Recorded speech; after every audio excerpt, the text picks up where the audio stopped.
predicad diciendo, el reino de los cielos se ha acercado. ¿Qué será entonces lo que nosotros tenemos que ir y predicar? Las buenas nuevas del Evangelio, ¿cierto? Que el reino de los cielos se ha acercado. Eso es lo que tenemos que hablar, eso es lo que tenemos que enseñar, eso es lo que tenemos que contarle a toda criatura. ¿En dónde? Por todas partes. Es lo que nos está diciendo la palabra. Muy bien, vamos a ver más adelante exactamente cuáles son esas buenas nuevas, aunque ya todos las conocemos. Porque vamos a entender algo más. Él no solo nos envió. Él no dijo, vayan, caminen, busquen a todo el mundo y predíquenle. Y denle las buenas nuevas. No solo nos empoderó, nos dio poder para echar fuera demonios, para sanar a los enfermos. Él también nos dio las instrucciones. También nos guió. Nos envió empoderaditos, investidos de su poder, pero con las instrucciones claras y precisas. Entonces, volvamos a Mateo 10. Dice en el versículo 5, a estos 12 envió Jesús, a los cuales dio mandamiento. ¿Qué es un mandamiento? Un mandato, una orden, una instrucción. Dice, diciendo, por el camino de los gentiles no iréis y en ciudad de samaritanos no entréis. ¿Quiénes son los gentiles? ¿O quiénes eran los gentiles? ¿O son los gentiles?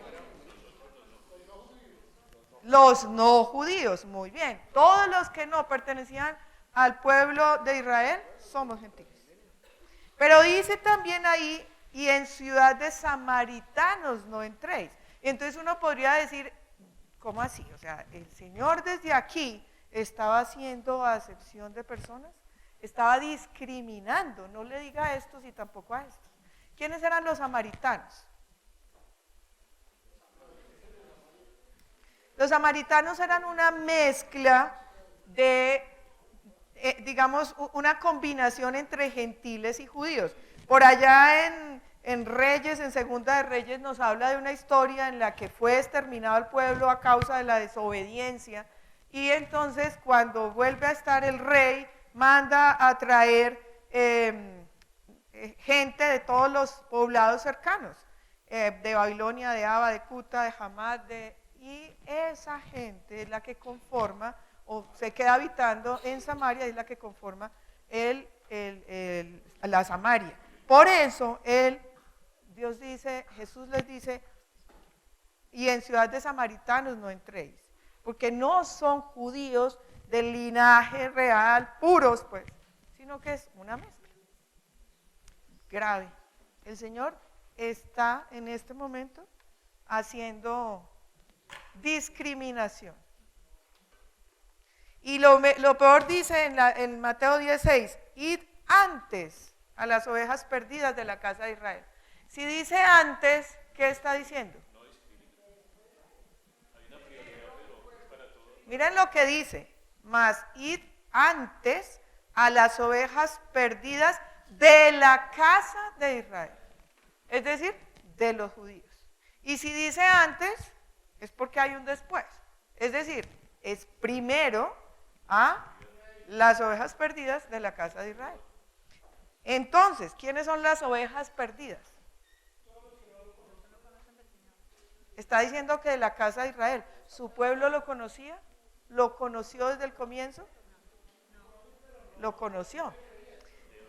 Muy bien. ¿Quiénes eran esas ovejas perdidas a las que él se refería? Eran esos judíos que trataban de vivir conforme a las enseñanzas opresivas de los fariseos. Eran esos judíos que seguían ignorando las buenas nuevas sobre el Mesías, sobre Jesús el Mesías. Y seguían viviendo bajo la ley únicamente, desconociendo ese mensaje renovador que él traía. Por eso dice que son sus ovejas perdidas, son judíos, son de su pueblo, lo conocen y han escuchado de él. Siempre han escuchado de él, pero prefieren seguir las leyes y la opresión de los fariseos, ustedes recuerdan el pasaje en el que Jesús dice que ni ellos mismos son capaces de llevar todas las cargas, pero sí le ponen cargas al pueblo, cargas que el pueblo no puede llevar. Pues a esos judíos que lo siguen, a eso se refiere cuando habla de las ovejas perdidas. Entonces, Jesús aquí está instruyendo a sus discípulos, diciendo claramente que hay que ir primero a aquellos de su pueblo que, aún conociéndole, seguían viviendo conforme a esas leyes. Entonces, ¿a quién debemos ir nosotros primero? Lo veíamos hace unas semanas también acá con el pastor. A todos aquellos que están siendo guiados por falsas enseñanzas. A todos aquellos que, habiéndole conocido, se han dejado llevar por falsas doctrinas. Se han dejado contaminar del mundo y están siguiendo por conveniencia muchas veces enseñanzas que están distorsionadas y que no son lo que la palabra de Dios dice en realidad. Esas son las ovejas perdidas. Esos son los primeros a los que tenemos que ir. Entonces, en ese grupo, ¿quién calificaría? Porque muchos debemos estar o pueden estar pensando, bueno, entonces es a esos cristianos que les están enseñando mal. No, nosotros somos llamados a juzgar.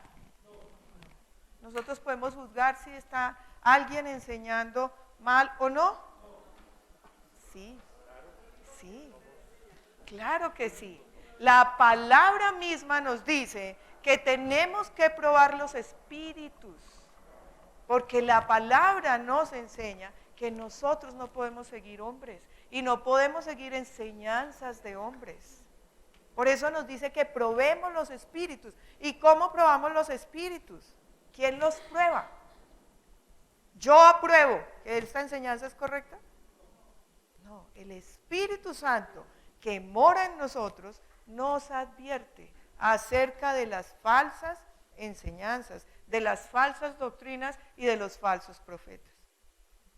Pero nosotros sí podemos, probando los espíritus, de la mano del Señor, guiados por el Espíritu Santo, tener la certeza de cuando algo no está conforme a la palabra de Dios. Y en ese momento estamos llamados a rectificar, a enseñar lo que es verdadero. Son muchos los que hoy en día dicen, yo creo. ¿A ustedes les ha pasado? ¿Tú crees en Dios? Sí, yo sí creo. ¿Le crees a Dios? Claro, yo creo en Él. ¿Es lo mismo? No es lo mismo. No es lo mismo creer en Él que creerle a Él. Y la gente cree que porque sabe que Él existe, le cree. Que porque sabe que Él existe, es hijo. Y a ese es al primero que tenemos que llevarle las buenas nuevas del Evangelio. Pero también dice la palabra, porque ahí nos quedó un pedacito como ahí en la nube. Entonces Jesús mismo nos enseñó a hacer acepción de personas y a discriminar, porque dijo que no entraran en donde los samaritanos y que no fueran donde los gentiles. Entonces, miren lo que dice Hechos 11, 18. Estaban, como para ponerlos en contexto, estaban en una enseñanza. Pablo iba a predicar y se concentró una multitud de personas, y entre esos los judíos se levantaron, sintieron celos y dijeron, ¿por qué hay aquí tanta gente que no es judía? Entonces dice Hechos 11, 18, al oír esto se apaciguaron y alabaron a Dios diciendo, así que también a los gentiles les ha concedido Dios el arrepentimiento para vida. ¿A quiénes son los gentiles? Volvemos a decir. Todos los que no pertenecemos al pueblo judío. Y dice más adelante en Hechos 13:46, Pablo y Bernabé les contestaron valientemente, era necesario que les anunciáramos la palabra de Dios primero a ustedes. ¿A quién le estaba hablando ahí? A los judíos. como la rechazaron y no se consideran dignos de la vida eterna, ahora vamos a dirigirnos a los gentiles. Es decir, que Dios, el Señor Jesús, no estaba discriminando a nadie. Él incluyó a todo el mundo, pero primero fue a su pueblo, primero habló a su pueblo y su pueblo lo rechazó. Y nosotros vemos en la palabra como a él mismo fue, le tocó salir casi que huyendo de su propia ciudad, porque nadie lo escuchó, porque fue rechazado. Él a su pueblo llegó primero, pero su pueblo le rechazó. Exactamente, lo rechazaron, y por eso Él nos concedió el privilegio. Ese es nuestro privilegio. Esa es una bendición para todos nosotros. Por eso nosotros tenemos la bendición de ser también llamados hijos de Dios, porque Él nos concedió el arrepentimiento para la vida. Y la palabra ha sido predicada desde entonces a los gentiles. Entonces, ¿a quién tenemos que predicar? ¿En dónde tenemos que predicar? ¿Cómo tenemos que predicar? Esta palabra de Hechos 13 lo que nos confirma es que debemos predicar a todos, a los que creen según lo que han sido enseñados, pero también, es decir, a nuestros hermanos en la fe, pero también a aquellos que lamentablemente existen, para quien Dios es solamente como una figura casi mitológica, histórica, que les sirve solo, según ellos, para manipular las mentes, las voluntades, el alma. Pero también a aquellos que sin saberlo han establecido en su vida otros dioses, como cuáles. Esos son de los que más vemos hoy, esos son de los que más necesitan. Bueno, yo no puedo decir quiénes necesitan más o no, pero esos son de los que más vemos. Esos que para ellos el Dios es el dinero, el trabajo, los vicios, las mujeres, el alcohol, el sexo, los juegos, las adicciones. Esos que no tienen otro Dios más que ellos mismos y satisfacer, como dice la palabra, los deseos de la carne. Esos son los que más podemos encontrar, y todos los días más. Además los vemos, hasta se promocionan, la publicidad los exalta. Como nos enseñó el pastor hace una semana, son muchos los que están siguiendo por un camino equivocado, muchos, perdiéndose por una razón: no hay quien les enseñe cuál es el camino. No hay quien. Nos hacemos a un lado. Sentimos que eso no me corresponde. Habrá otros. En la iglesia hay muchos, porque tengo que ser yo. Hay muchas iglesias, porque me va a tocar a mí. Es muy complicado. Yo no quiero que la gente se burle de mí. Yo no quiero que empiecen a tildarme de fanático. Yo no quiero que me cataloguen en un grupo. No, yo así, todos saben que soy cristiano, pero así vivo muy bien. Cuando alguien necesita que ore, me llaman a mí. Y entonces yo oro y ya cumplí con mi pedacito. Nos pasa. Aquí no, eso pasa en otros mundos, pero aquí no pasa. En esta iglesia no pasa. En otro país. ¿Qué más nos dijo el Señor? ¿Cuáles otras instrucciones nos dio?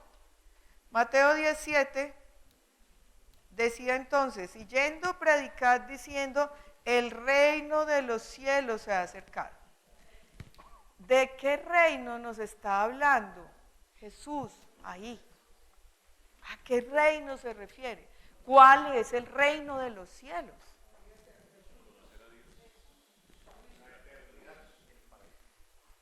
Fíjense que ahí es donde muchas veces, hasta ahí entendemos, pero llegamos ahí y ahí es donde muchas veces nos bloqueamos. ¿Qué es lo que yo tengo que decir? ¿qué es eso del reino de los cielos? ¿Cómo le digo yo a una persona y le enseño que busque primero el reino de Dios y su justicia? Si me va a preguntar cuál es el reino de Dios. Y cuando a nosotros nos hablan de reino, asociamos inmediatamente la palabra con un lugar, ¿cierto? Un reino es un lugar o es un grupo de personas o de cosas que están bajo las órdenes de otra persona. Nos habla de linaje, de eso es de lo que nos habla la palabra reino. Pero las escrituras nos enseñan dos conceptos del reino de Dios que están muy relacionados entre sí. Primero, nos muestran cómo Dios siempre ha gobernado sobre todo su universo creado. Todo su universo. ¿Eso qué significa?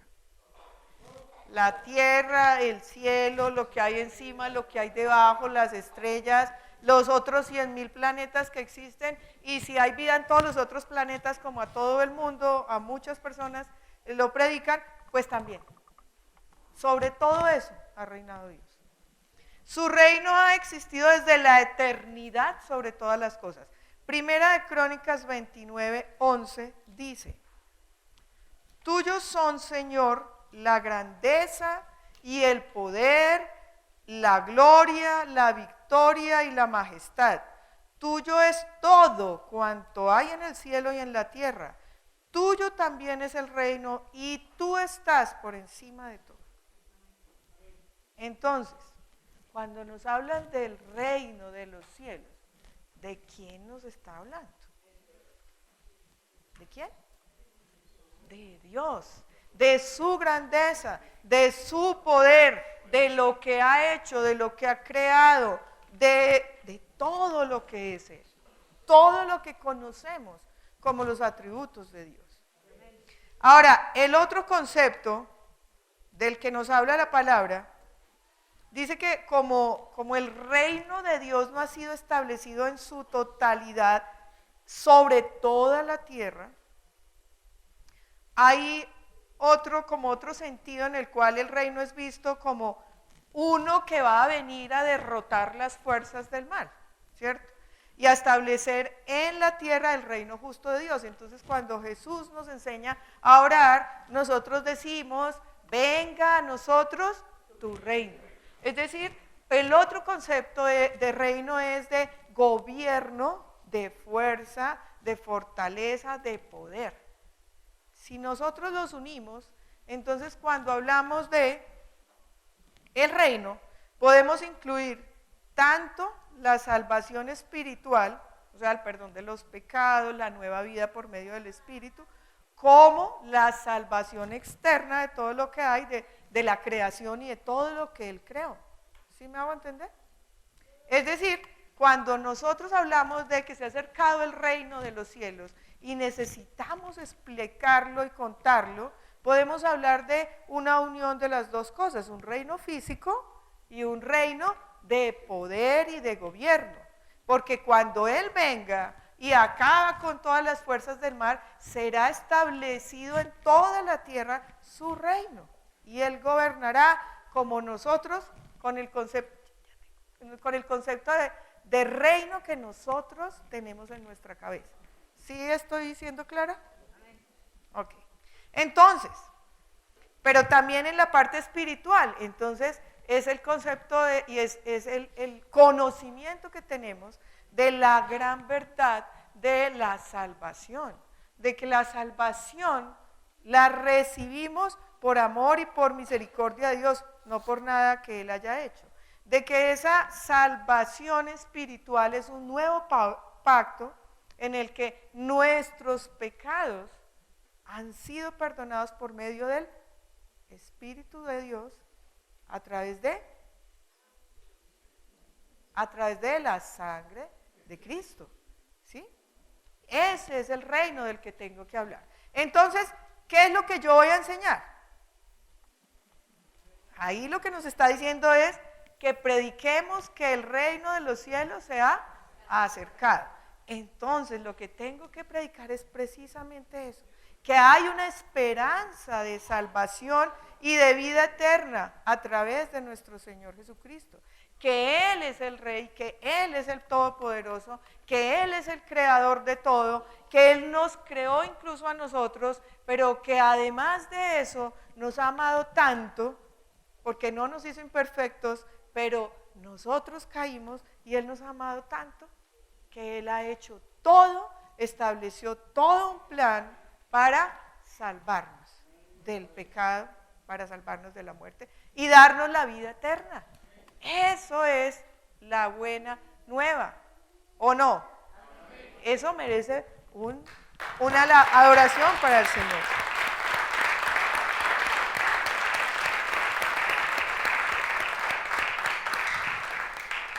¿Qué es lo que tengo que enseñar? Que Él ha traído ese reino a nosotros a través de Jesucristo. Él lo ha traído, pero también con fuerza y con poder. Tengo que enseñar que para pertenecer a ese reino es necesario cumplir unos requisitos, ¿cierto? ¿Qué pasa cuando una persona quiere, por ejemplo, es ciudadano mexicano y quiere seguir siendo colombiano? Se viene para acá y dice, yo soy colombiano.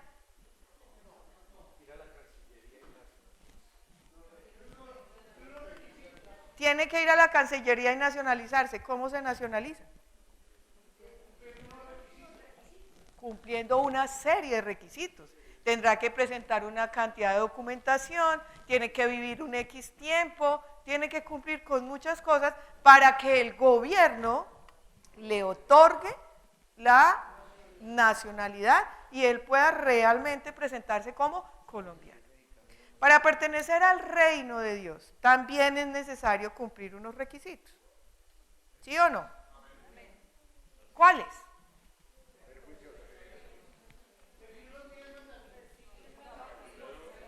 Lo primero y fundamental, Juan 3:3, nuevo nacimiento espiritual.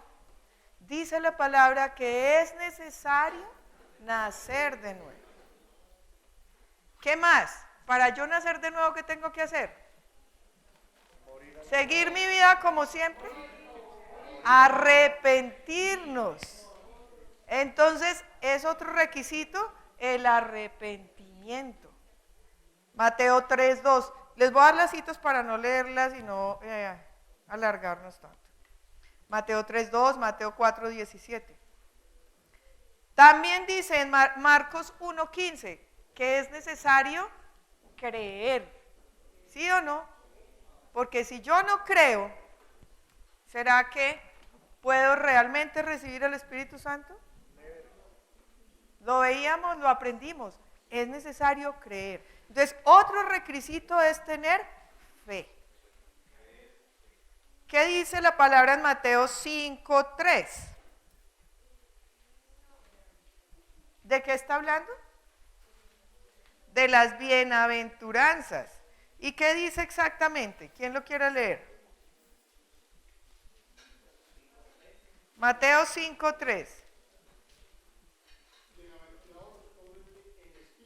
Los pobres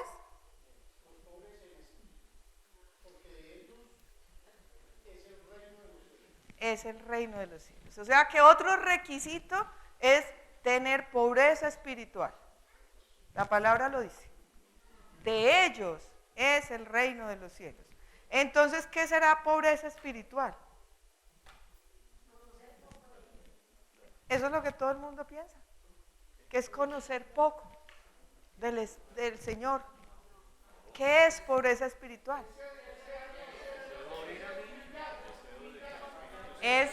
Muy bien, es tener esa humildad para entender que no es mi espíritu, que no soy yo, sino que es el Espíritu Santo en mí.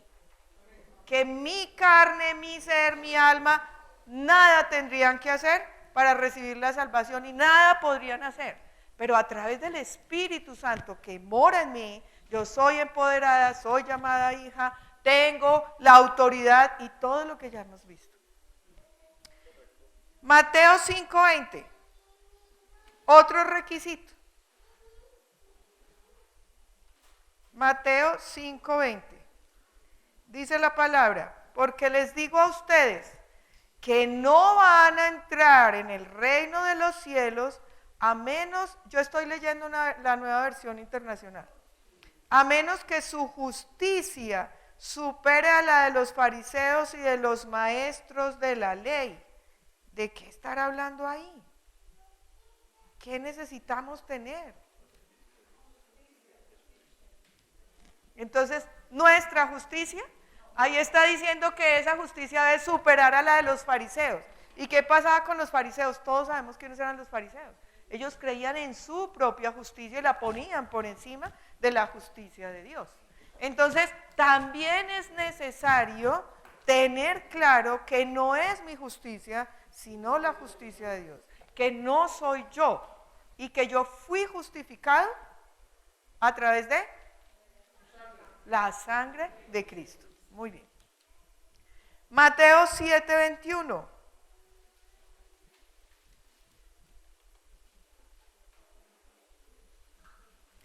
No todo el que me dice, Señor, Señor, entrará en el reino de los cielos, sino solo el que hace la voluntad de mi Padre que está en el cielo. Entonces, ¿quién va a pertenecer al reino de los cielos? El que hace la voluntad de quién? Del Padre. No son todos. No son todos los que le conocemos, no son todos. Es el que le obedece. Es el que hace su voluntad. No es el que sigue pensando que yo sé más que el Señor, que mi justicia es la correcta y que el Señor dice que yo no me emborrache, pero un traguito de vez en cuando no le hace daño a nadie y una borracherita al año pues tampoco. Entonces, y no estoy haciendo la voluntad del Señor. También nos dice la palabra en Mateo 18:1, y esa es bien bonita. Dice,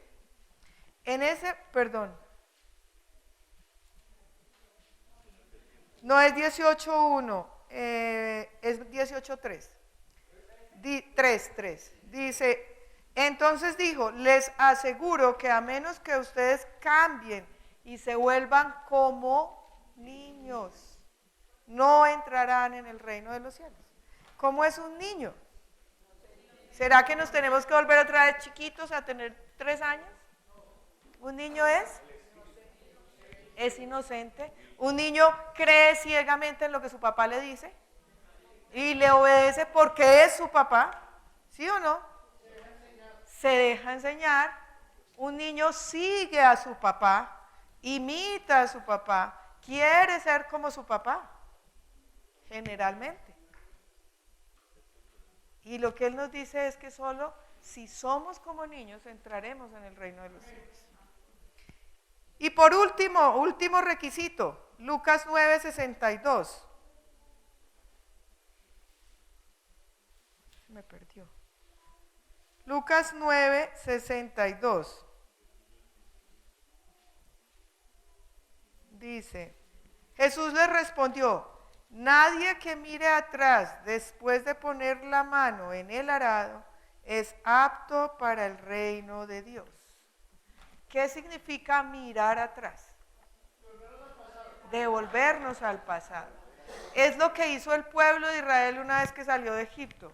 Allá estábamos mejor. Éramos esclavos, pero comíamos otras cosas. Si no tenemos una completa devoción al Señor, tampoco vamos a entrar en el reino de los cielos. Así que, así como para yo obtener una nacionalidad, tengo que cumplir unos requisitos para entrar al reino de los cielos también. Y esto también lo tengo que enseñar. Esto también lo tengo que predicar. Muy bien, ahora veamos cómo y dónde debemos enseñarlo. Porque ya vimos qué es lo que tenemos que enseñar. Ahora, ¿cómo y dónde? Y volvemos a Mateo. Y vamos a leer desde el 8 hasta el 13, creo, perdón. Mateo 10:8. Dice, sanen a los enfermos, resuciten a los muertos, limpien de su enfermedad a los que tienen lepra, expulsen a los demonios. Lo que ustedes recibieron, lo que ustedes recibieron gratis, denlo gratuitamente. No lleven oro ni plata ni cobre en el cinturón, ni bolso para el camino, ni dos mudas de ropa, ni sandalias, ni bastón, porque el trabajador merece que se le dé su sustento. En cualquier pueblo o aldea donde entren, busquen a alguien que merezca recibirlos y quédense en su casa hasta que se vayan de ese lugar. Al entrar digan paz a esta casa. Si el hogar se lo merece, que la paz de ustedes reine con él, y si no, que la paz se vaya con ustedes. Si alguno no los recibe bien ni escucha sus palabras, al salir de esa casa o de ese pueblo, sacúdanse el polvo de los pies. Les aseguro que en el día del juicio, el castigo para Sodoma y Gomorra será más tolerable que para ese pueblo. Los envío como ovejas en medio de lobos.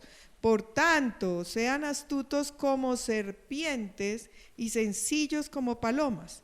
Tengan cuidado con la gente, los entregarán a los tribunales y los azotarán en las sinagogas. Por mi causa los llevarán ante gobernadores y reyes para dar testimonio a ellos y a los gentiles. Pero cuando los arresten, no se preocupen por lo que van a decir o cómo van a decirlo. En ese momento, oigan, porque esto a veces lo usamos mal, en ese momento se les dará lo que han de decir, porque no serán ustedes los que hablen, sino que el Espíritu de su Padre hablará por medio de ustedes. Duro, ¿no? En estas instrucciones Jesús nos está enseñando cómo caminar bajo su dirección para cumplir ese mandato. Pero ¿qué nos está asegurando? Que no va a ser fácil. Nadie dijo que iba a ser fácil. Que seremos rechazados y hasta perseguidos. Y entonces ustedes dirán, bueno, entonces ¿para qué nos dicen que vayamos y lo hagamos y ya saben todo lo que nos va a costar? Es que no somos nosotros, no soy yo, no fue el pastor. Eso es lo que Jesús nos dijo. Pero también nos dice, y también nos asevera aquí, nos garantiza una vida junto a Él si perseveramos en el cumplimiento de ese mandato. Entonces, ¿qué vemos aquí? Primero, en el versículo 8, Él nos reviste de autoridad y nos empodera para hacer ¿qué? Lo que Él mismo hizo, lo que Él nos enseñó a hacer, porque los que caminaron con Él lo vieron hacerlo, pero a los demás nos ha sido enseñado a través de su palabra. Y Él lo hizo sin pedirnos nada a cambio. Lo que Él nos está enseñando aquí en este versículo es que de lo que damos, de lo que hemos recibido, debemos dar. Y dar de manera gratuita. Gratuita. Y cuando se dice que es gratuito, ¿es por qué? Es que yo voy a ir a enseñar el evangelio siempre y cuando me den una ofrenda, si no, no. ¿Sí? Entonces ahorita recogemos una ofrenda porque aquí lo que dice es que lo recibí de manera gratuita, por gracia, por amor, y de esa misma manera lo debo dar. Ahora, más adelante en otro pasaje, él dice también que, o sea, no está diciendo que el que vive de esto no tenga derecho a recibir una recompensa o una remuneración. Pero esto es para todos. Debemos darlo de manera gratuita. Muy bien. En los siguientes versículos 9 y 10 dice claramente, el obrero es digno de su sustento. Nos está diciendo, entonces, o está estableciendo un principio en el que Pablo después hace énfasis en varias de sus cartas, que aquellos que reciben ministración sostengan a quienes los ministran. De hecho, Pablo mismo lo dice, aunque él se sostenía de hacer sus carpas y cosas que hacía, pues en las iglesias también a él lo ofrendaban para su sustento. Versículos 11 al 13 nos ilustra acerca de cómo son aquellos a los que les vamos a predicar. Y nos dice que unos nos van a rechazar, que habrá unos que son confiables. ¿Sí o no? Dice, en esos que son confiables podemos buscar apoyo. Pero nos dice, esos que los rechacen no recibirán bendición. Entonces yo me voy a alegrar cuando alguien me rechace porque Dios lo va a castigar. No. Lo que dice ahí es que sacudamos los pies, ¿cierto? Muy bien. Versículo 14 y 15 nos advierte acerca de las dificultades. Todo lo que nos va a contaminar, dañar, hacer caer. Nos dice claramente que tenemos que protegernos de tantas impurezas, de la televisión, del internet, del mundo, de todo aquello que nos puede contaminar. Dice, sacúdanse el polvo. Cuando salgan, sacudan el polvo de sus pies. Sacudir el polvo era una costumbre judía que se hacía como una señal de desprecio. O sea, aquí no me recibieron bien, sacude el polvo y ya.